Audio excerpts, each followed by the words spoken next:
The scholarship problem. Sometimes one small email can change your entire mood in seconds. The night before, I had finally started feeling calm. I had met new people. I had laughed for the first time since arriving in Italy. And for a few hours, everything felt okay. But then I opened that email from the university, and suddenly, my new life didn't feel stable anymore. The email. I sat up in bed and stared at my phone screen. The subject line still made my stomach feel tight. Important notice about your scholarship documents. I opened the email again carefully, hoping maybe I had misunderstood it the first time. But no, the message was clear.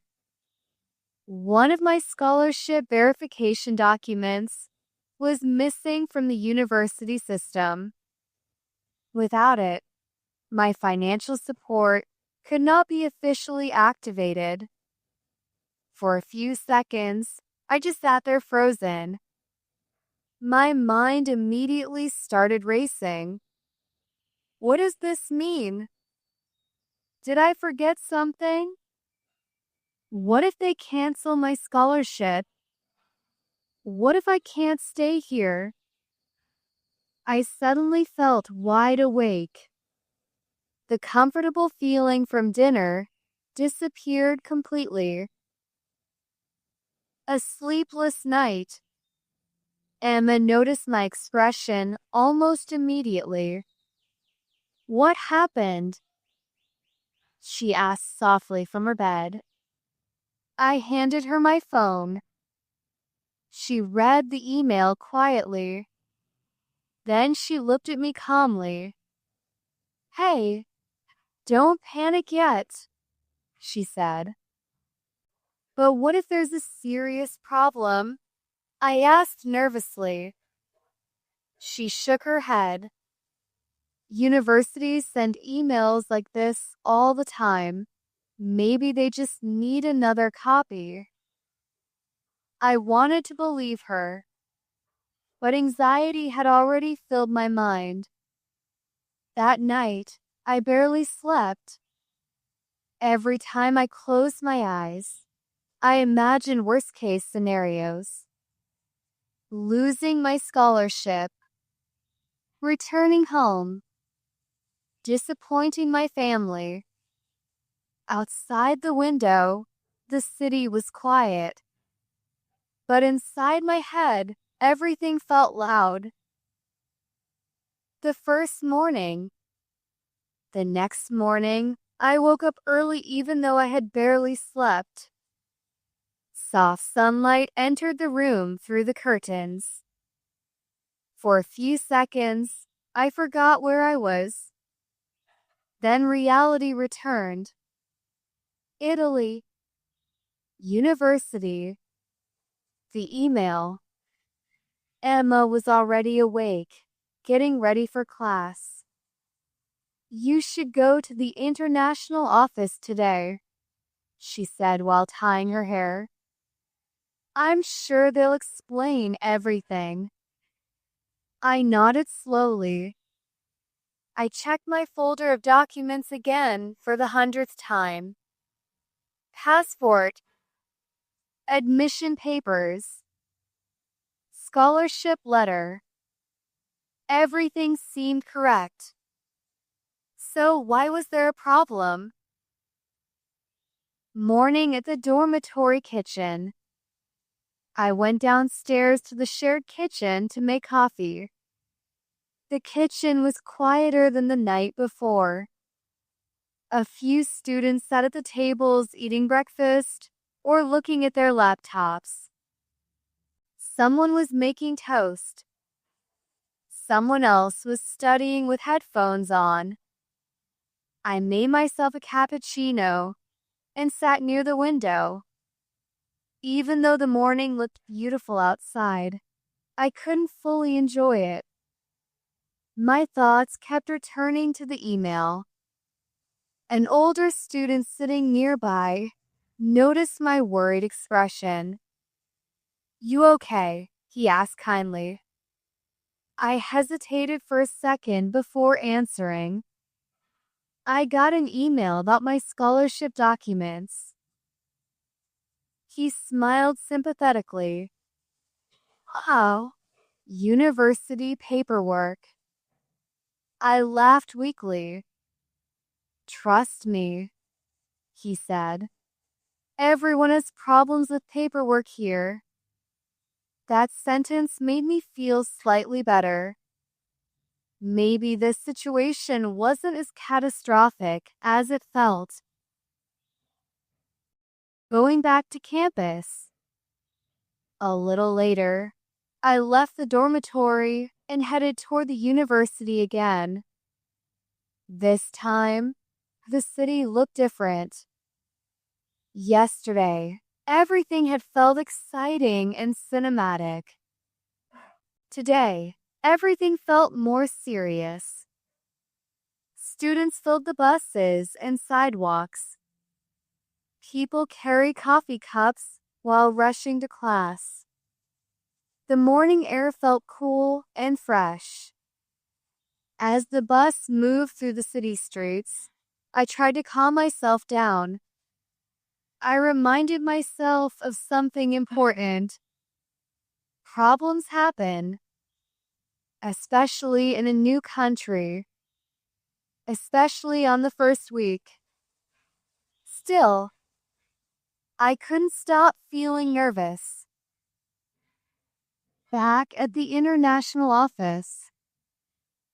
When I arrived at the university building again, the hallways were already crowded. Students were everywhere. Some looked confident and relaxed. Others looked stressed and confused. Just like me, I walked toward the international student's office and stood outside the door for a moment before entering. I took a deep breath.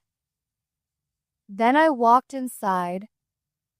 The same woman from yesterday sat behind the desk. She looked up and recognized me immediately. "Oh, Sarah, good morning." Her calm voice made me feel slightly safer. "I received an email about my scholarship documents," I explained carefully. She nodded. "Yes, please sit down." My heart immediately started beating faster again. The missing document. The woman checked something on her computer while I sat silently in front of her desk. Finally, she looked back at me. "The issue is not very serious," she said. I almost felt my entire body relax instantly. "There's just one missing verification paper from your sponsor organization." I blinked in confusion, but I submitted everything before arriving. "You probably did," she replied kindly. "Sometimes documents don't upload correctly into the system." For a few seconds, I just stared at her. That was it. That tiny technical problem had destroyed my peace all night. "You only need to send the document again by email," she explained. "And your scholarship will remain active." I exhaled slowly for what felt like the first time in hours. "Oh!" I almost laughed from relief. The stress inside my chest suddenly disappeared. Not completely, but enough for me to breathe normally again. The woman even smiled slightly. "Don't worry," she said. "This happens very often." I thanked her at least 3 times before leaving the office. As I walked back into the hallway, everything looked brighter somehow. The same building, the same students, the same university. But my mind felt lighter now. I realized something important in that moment. Sometimes fear becomes much bigger inside our imagination than it is in reality. Exploring the campus. Since my problem was solved faster than expected, I decided not to return directly to the dormitory. Instead, I walked slowly around a university campus. For the first time since arriving, I wasn't rushing somewhere. I noticed small details I hadn't seen before. Students reading under trees. A tiny bookstore near the library. A courtyard filled with flowers. I even heard someone playing guitar somewhere nearby. The atmosphere suddenly felt peaceful.